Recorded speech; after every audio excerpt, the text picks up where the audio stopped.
Social মিডিয়াতে একটা pick দেখলাম, শুটিং স্পটের একটা পিক। আমি প্রথমে ওটা স্ক্রল করে যাই। প্রথম থেকে মনে হয়েছিল যে এটা বাইরের কোনো সিনেমার শুটিং স্পটের পিক, বাট এই পিকটা আমার কিছু কমন পেজ থেকে 2 থেকে 3 বার সামনে আসে। পরবর্তীতে একটু লক্ষ্য করে দেখি এই পিকে আর কেউ না, আমাদের সুপারস্টার শাকিব খান, যেটা তুফানের সেট থেকে ভাইরাল হয়েছে। আমি এটা দেখার পর ভাবতেছিলাম যে রায়হান রাফি কি বানাইতেছে ভাই। এইখানে শাকিব খানের লুক, হোয়াইট একটা শার্ট, মুখ ভর্তি দাড়ি, লং হেয়ার। প্রথমে যখন সামনে আসে এই পিকটা আমি জাস্ট চিনতে পারিনি যেটা আমাদের সুপারস্টার শাকিব খান, এবং এটা তুফান ফিল্মের লিকড ফটো। এমনিতেই তুফান সিনেমাটা নিয়ে অডিয়েন্সের মাঝে হিউজ একটা এক্সপেকটেশন। যখন তুফানের ফার্স্ট লুক পোস্টার আসে এরপর থেকেই এই সিনেমাটা নিয়ে শুধু শাকিবিয়ান না, সব ধরনের অডিয়েন্সের মাঝে একটা হিউজ এক্সপেকটেশন রয়েছে, একটা আগ্রহ রয়েছে। এর মাঝে যদি শুটিং স্পট থেকে এই ধরনের পিক দেখি তাহলে তো ভাই আগ্রহ আরো 10 গুণ বেড়ে যাবে। এইখানে একটা বিষয় নিয়ে কথা না বললেই নয়। এই পিকটা যখন ভাইরাল হয় আমি এর পরপরই এইটার কমেন্টস গুলা চেক করতেছিলাম। সো অনেকেই দেখলাম লিখতেছে এটা নাকি অ্যানিমালের রণবীর কাপুরের লুক থেকে inspired, look like Ranbir Kapoor. এই ধরনের কমেন্টস যে বা যারাই করবে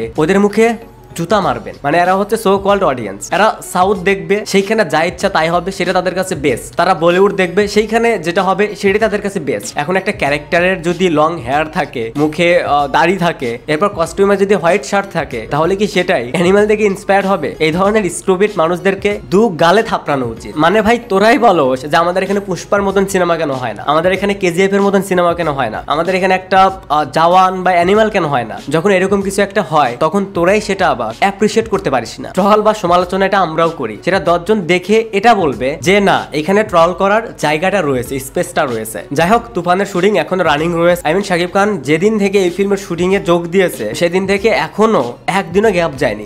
তারা টানা শুট করে যাচ্ছে উইদাউট রেস্ট। যেহেতু এই সিনেমাটা ঈদুল আজহাতে আসবে, সো এই সিনেমাটার কাজ, এই সিনেমাটার শুটিং গ্যাপ দেওয়ার সুযোগটা নেই। এখানে আরেকটা বিষয় নিয়ে কথা বলি, যে বা যারা শুটিং স্পট থেকে পিকটা ভাইরাল করেছে এটা উচিত হয় নাই। আমি যতটুকু জানি তুফানের টিম তারা অনেকটাই ট্রাই করে যাচ্ছে যেন এই ফিল্ম রিলেটেড কোনো কন্টেন্ট, কোনো ভিডিও ফুটেজ, কোনো পিক এগুলোর জন্য ভাইরাল না হয়। এটা নিয়ে আমি ভিডিও বানাতাম না, বাট এটা শাকিব খানের, রায়হান রাফির তুফান ফিল্মের শুটিং স্পটের একটা পিক। সো এটা নিয়ে আমি কথা বলি আর না বলি, এইটা অলরেডি ভাইরাল। তো দেখা যাক, রায়হান রাফির উপর আমাদের পুরোপুরি কনফিডেন্ট রয়েছে, সে অবশ্যই তুফানে ভালো কিছুই দেখাবে। সেই পিকটা দেখে আপনাদের কাছে কি মনে হচ্ছে এই ক্যারেক্টারটা নিয়ে সেটা অবশ্যই কমেন্টসে জানাতে পারেন। Thanks for watching, by.